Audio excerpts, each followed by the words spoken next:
नमस्कार दोस्तों, SGM education रे यूट्यूब चैनल पर आपका हार्दिक स्वागत है। जैसा कि अपना पिछला फर्स्ट ग्रेड और सेकंड ग्रेड और रीट भर्ती परीक्षा के लिए जो स्पेशल बैच चल रहा था उसमें अपना टॉपिक अपना प्रकरण चल रहा था अलंकार। हम पढ़ रहे थे अलंकार को, और जैसा कि अलंकार में हमने देखा कि अलंकार की परिभाषा, अलंकार के भेद, अलंकार को लेकर विद्वानों की मत। तो भेदों में हमने अलंकार के जो शब्दालंकार है, शब्दालंकार के चारों भेदों को हमने पढ़ लिया था, जिसमें आपके अनुप्रास है, यमक है, श्लेष है और वक्रोक्ति। इसके बाद अपना जो अर्थालंकार आरंभ कर दिया था हमने। अलंकार में भी दूसरा अलंकार का भेद जो है आपके अर्थालंकार। कौन सा था? अर्थालंकार, यानी कि जहां काव्य में अर्थ के आधार पर चमत्कारिता या सुंदरता आए वो अर्थालंकार होता है, और ये हमने आरंभ कर दिया था। और अर्थालंकार में भी हमने पहला अर्थालंकार का पहला भेद जो उपमा है वो हम पढ़ रहे थे। उपमा अलंकार, जहां गुण और धर्म की समानता के आधार पर दो अलग अलग वस्तुओं को समान माना जाए, उनसे उपमा दी जाए, वहां आपके उपमा अलंकार होता है। और उपमा अलंकार को भी हमने विस्तृत रूप से समझा, उपमा अलंकार के भेदों को जाना। तो उपमा अलंकार के भी मुख्यतः कितने भेद होते हैं? दो भेद होते हैं, पूर्णोपमा और दूसरा है लुप्तोपमा। उपमा अलंकार के भी मुख्यतः कितने भेद हैं? दो, जिसमें पहला है आपकी पूर्णोपमा और दूसरा है लुप्तोपमा। यानी कि जहां उपमा के, जैसे पिछली कक्षा में हमने उपमा अलंकार के 4 अंग देखे, जिसमें उसका उपमेय, दूसरा उपमान, तीसरा साधारण धर्म और चौथा वाचक शब्द। जिस पद में, जिस रचना में उपमा के वो चारों अंग मौजूद होते हैं, चारों अंग उपस्थित होते हैं, वो आपके पूर्णोपमा अलंकार होता है। और जहां उनमें से कोई भी एक अंग, 2 अंग या 3 अंग लुप्त होते हैं, वहां लुप्तोपमा अलंकार होता है। इस प्रकार उपमा के हम दो भेदों को, मुख्यतः जो दो भेद हैं उन्हें पढ़ रहे थे। तो देखिए, पहला है पूर्णोपमा, यानी उपमा अलंकार के जिस पद में उपमा के चारों अंग मौजूद रहते हैं वहां पूर्णोपमा अलंकार माना जाता है। जहां उपमा के चारों अंग मौजूद हो वो पूर्णोपमा अलंकार माना जाता है। जैसे चारों अंगों में हमने देखा कि उपमेय, उपमान और साधारण धर्म और वाचक शब्द, ये चारों अंग जहां उपस्थित हो, चारों अंग मौजूद हो, वहां आपके पूर्णोपमा अलंकार होता है। तो इसके उदाहरण देखिए, जैसे राधा बदन चंद सो सुंदर। श्री राधा जी का जो बदन है वो चंद्रमा के समान सुंदर है। इस भाव को प्रकट इस पद में, इस रचना में किया है कि श्री राधा जी का जो मुख है वो चंद्रमा के समान सुंदर है। तो इसमें उपमेय, बदन यानी कि मुख हो जाएगा, राधा जी का मुख यहाँ उपमेय है। उपमान, जो चंद्रमा है वो उपमान हो जाएगा, ये प्रस्तुत, ये अप्रस्तुत। और वाचक शब्द सो यानी के समान, और साधारण धर्म है सुंदरता। तो इस प्रकार हमने देखा कि इस पद में, इस रचना में उपमा के चारों अंग मौजूद है, इसलिए ये कौन सा अलंकार हो जाएगा? पूर्णोपमा। दूसरा एग्जाम्पल, दूसरा उदाहरण देखें, मुख मयंक सम मंजू मनोहर। मुख है वो चंद्रमा के समान सुंदर और मन को हरने वाला है। तो इसमें उपमेय हो जाएगा मुख, जो कि उपस्थित है, प्रस्तुत है। उपमान, जो मयंक यानी चंद्रमा हो जाएगा, अप्रस्तुत। वाचक शब्द सम हो जाएगा, और साधारण धर्म है मंजू मनोहर यानी सुंदर और मन को हरने वाला। इसी प्रकार तीसरा उदाहरण, करिकर सरिस शुभग भुजदंडा। करिकर यानी कि हाथी की सूंड के समान सुंदर और मजबूत है भुजाएं, तो इसमें उपमेय हो जाएगा भुजदंडा, और उपमान हो जाएगा करिकर। वाचक शब्द है सरिस, और साधारण धर्म है शुभग। इस प्रकार हमने देखा कि उपमा के जब चारों अंग, उपमेय, उपमान, साधारण धर्म और वाचक शब्द उपस्थित होते हैं, मौजूद होते हैं, तो वहां आपकी पूर्णोपमा अलंकार होता है। अगला एग्जाम्पल, अगला उदाहरण, पीपर पात पीपर पात सरिस मन डोला, यानी कि मन के लिए कभी ने यह बताने का प्रयास किया है कि मन पीपल के पत्तों के समान विचलित हो रहा है, डोल रहा है।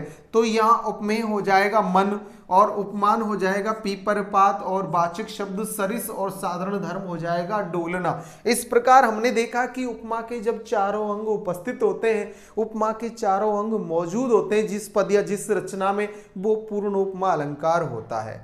अब उपमा अलंकार का दूसरा भेद लुप्तोपमा।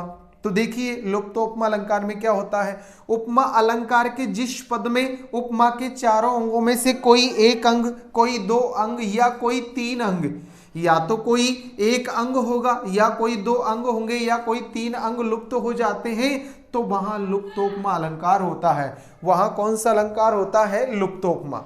और उपमा को जो अंग, उपमा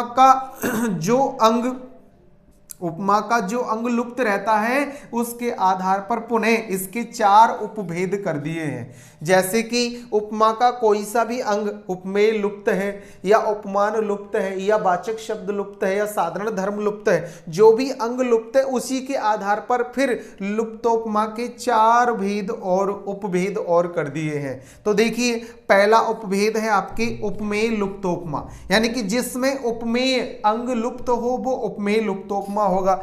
जैसे चंचल है ज्यों मीन अरुणारे पंकज सरिस, निरखी ने होए अधीन ऐसो नर नागर कवन। तो यहां आपके कौन सा अंग लुप्त है, उपमेय। तो चंचल है ज्यों मीन, चंचल किसके समान है, मछली के। अरुणारे पंकज सरिस, और उसकी लालिमा है कमल के समान। निरखी ने होए अधीन, जो भी कोई उसे देख लेता वो उसी के अधीन हो जाता है। ऐसो नर नागर कवन, ऐसा है वो श्रेष्ठ पुरुष, कवियों ने ये कहा है। तो यहां देखिए उपमेय लुप्त, यानी कि किस पुरुष के, किस व्यक्ति के लिए कहा है वो लुप्त है। बाकी उपमान मीन या पंकज हो जाएगा, मीन या पंकज। और साधारण धर्म चंचल या अरुणारे यानी लाल हो जाएगा। वाचक शब्द ज्यों या सरिस हो जाएगा। इस प्रकार यहाँ उपमा के तीनों अंग यानी उपमान, साधारण धर्म और वाचक शब्द प्रस्तुत है, लेकिन उपमेय लुप्त है, यानी ये कहा किसके बारे में है, वो लुप्त है, इसलिए यहाँ आपके उपमेय लुप्तोपमा हो जाएगा। इसी प्रकार इसका दूसरा उदाहरण देखें, नई लगन कुल की शकुच बिकल भई अकुलाई, दुहु और ऐची फिरती फिरकी लो दिनु जाई। यानी कि यहाँ नायिका की स्थिति का वर्णन किया है कि वो किस प्रकार दोनों और फिरकी के समान आती जाती रहती है, लेकिन यहाँ वो लुप्त है, यानी कि नायिका के बारे में बताया वो उपमेय लुप्त है। तो यहाँ उपमेय लुप्तोपमा हो जाएगा। उपमान है फिरकी और साधारण धर्म है दुहु और ऐची फिरत और वाचक शब्द यानी लो। इस प्रकार हमने देखा कि जिस अलंकार में उपमेय लुप्त हो और उपमान, वाचक शब्द, साधारण धर्म प्रस्तुत हो तो वहां उपमेय लुप्तोपमा हो जाएगा। इसका दूसरा उपभेद उपमान लुप्तोपमा, यानी कि जिस उपमा में उसका उपमान लुप्त हो वो उपमान लुप्तोपमा हो जाएगा। तीन लोक झांकी ऐसी दूसरी ने झांकी जैसी, झांकी हम झांकी बाकी जुगल किशोर की, यानी भगवान श्री कृष्ण की सुंदरता को लेकर ये कही गई बातें हैं। तो यहाँ उपमेय देखें, उपमेय हो जाएगा जुगल किशोर की झांकी, यानी भगवान श्री कृष्ण की झांकी। उपमान किससे उसकी समानता दर्शाई जा रही है, ये लुप्त है। साधारण धर्म में बाकी यानी सुंदरता और वाचक शब्द है ऐसी। इस प्रकार हमने देखा कि उपमा के उपमेय प्रस्तुत है, साधारण धर्म प्रस्तुत है और वाचक शब्द प्रस्तुत है, लेकिन उपमान लुप्त है, तो यहां उपमान लुप्तोपमा हो जाएगा। इस प्रकार दूसरा उदाहरण देखिए, सुबरन वरण कमल कोमलता सुचि सुगंध इक होए, तब तुलनीय होए तब मुख हो जग अस वस्तु ने कोय। तो यहाँ जग की ऐसी कोई वस्तु नहीं जो उसके मुख की तुलना कर सके। तो इसी भाव को यहाँ बताते हुए कवि कह रहे हैं, तो उपमेय तो हो जाएगा मुख और उपमान लुप्त है जिससे उसकी तुलना आदि की जाए। और साधारण धर्म सुवर्ण वर्ण या कमल कोमलता या सूची सुगंध एकाकार वाचक शब्द हो जाएगा अस या ऐसी। इस प्रकार हमने देखा कि जब काव्य में या पद रचना में उपमान लुप्त हो और उपमेय साधारण धर्म वाचक शब्द प्रस्तुत हो तो वहां उपमान लुप्तोपमा हो जाएगा। इसके बाद तीसरा है साधारण धर्म लुप्तोपमा। साधारण धर्म लुप्तोपमा कुंद इंदु समदेह, यानी कुंद इंदु समदेह यानी कि देह वो किसके समान है, सुंदर इंदु यानी कमल या चंद्रमा के समान।